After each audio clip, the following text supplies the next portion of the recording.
আলাইকুম সবাইকে। আজকে আমাদের মেইন গায়ে হলুদ প্রোগ্রাম, তো এটার জন্য আমি রেডি হতে এসেছি মাসুদ ভাইয়ের কাছে। যাই হোক, সাজার ফাঁকে একটু খাওয়া দাওয়ার টাইম পেলাম, এখানে একটু ফেসবুকে ঢুকেই দেখি এই পোস্টটা আমার সামনে আসে। এরকম আরেকটা পোস্ট দেখেছি, সেটা আমি খেয়াল করি নাই, বাট এই পোস্টটা পুরোটা আমি পড়ার পরে যেটা বুঝলাম যে আমার বাবাকে নিয়ে পুরোটাই মিথ্যা এবং বানোয়াট লেখালেখি করেছে। আপনারা ভিডিও দেখেই কেন আপনারা এভাবে জাজ করে ফেলেন? প্রথমে উনি লিখেছে আমার বাবার পোশাক নিয়ে। আমার বাবাকে আমার মা, আমার বোন, আমার বোনের ছেলে, তাদেরকে আমি সাধ্য সামর্থ্য অনুযায়ী তাদের মন মতো কেনাকাটা করে দিয়েছি, সব কিছু করে দিয়েছি।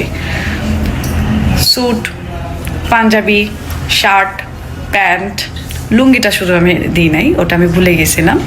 সবগুলো আমার বাবাকে, ও জুতা, সব কিছু আমার বাবাকে নতুন কিনে দিয়েছি আমার বিয়ে উপলক্ষে। আমার মাকেও সেমভাবে দিয়েছি, বোরখা, শাড়ি, সব কিছু দিয়েছি। আমার বোনকেও সেম, আমার বোনের ছেলেকেও স্যুট টুট সব কিছু ম্যাচিং করে আমি নিজে কিনে দিয়েছি।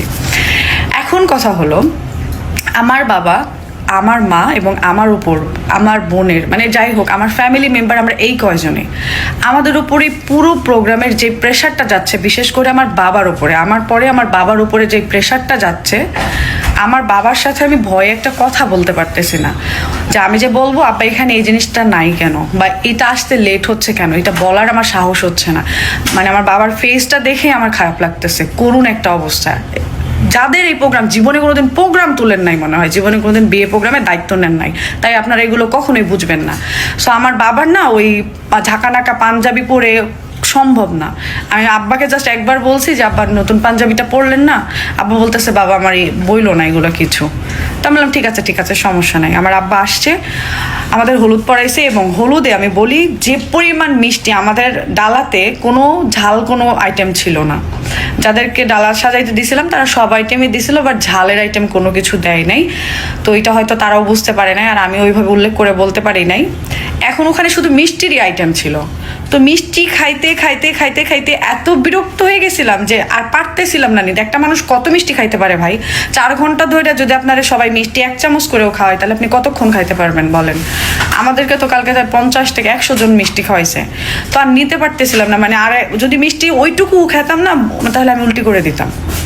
আর এত পরিমাণ গরম ছিল যেটা বলার মতো না। তো আমার বাবা কেন, প্রায় অনেকের, প্রথম দিকের কিছু জনের খাইছি, তারপরে বাকি সবারগুলাই সেমভাবে ভিডিও ফুটেজ শেষ হয়েছে, সাথে সাথে আমরা হচ্ছিল টিস্যুতে করে মিষ্টিগুলো নিয়ে ফেলে দিছি, পারি নাই, সম্ভব হয়নি আর খাওয়া। আর আরেকটা কথা কি বলছেন, মানে খাবার নিয়ে ফেলে দেওয়ার কথা বলছেন, তার উপর কি বলছেন যে আমার হচ্ছিল বাবা টাকা নিছে, আমি নাকি টাকা নিই নাই। আমার বাপ, ওইটা আমার জন্মদাতা আমার বাপ, আমার বাপকে নিয়ে আপনাদের যে এইরকম চিন্তা হচ্ছে, এটা আমার অবাক লাগতেছে যে এই সময় এসে আপনাদের এগুলো নিয়ে কথা বলতে হচ্ছে। আমার ওরকম চিন্তা ভাবনা যদি নিয়েই করতাম না, তাহলে ভিডিওটা আপলোড হতো না। আচ্ছা, আমার বাবা টাকা আমাকে দিছে, আমি শুধু বললাম যে, মানে আব্বা বলতেছিল কাকে দিব, তো আমি বলতেছিলাম যে আপনার জামাইয়ের হাতেই দেন। এই জন্য টাকাটা আমি না নিয়ে, মানে বাপ্পির হাতে টাকাটা দেওয়াইছি, এইটুকুই হয়েছে কথা।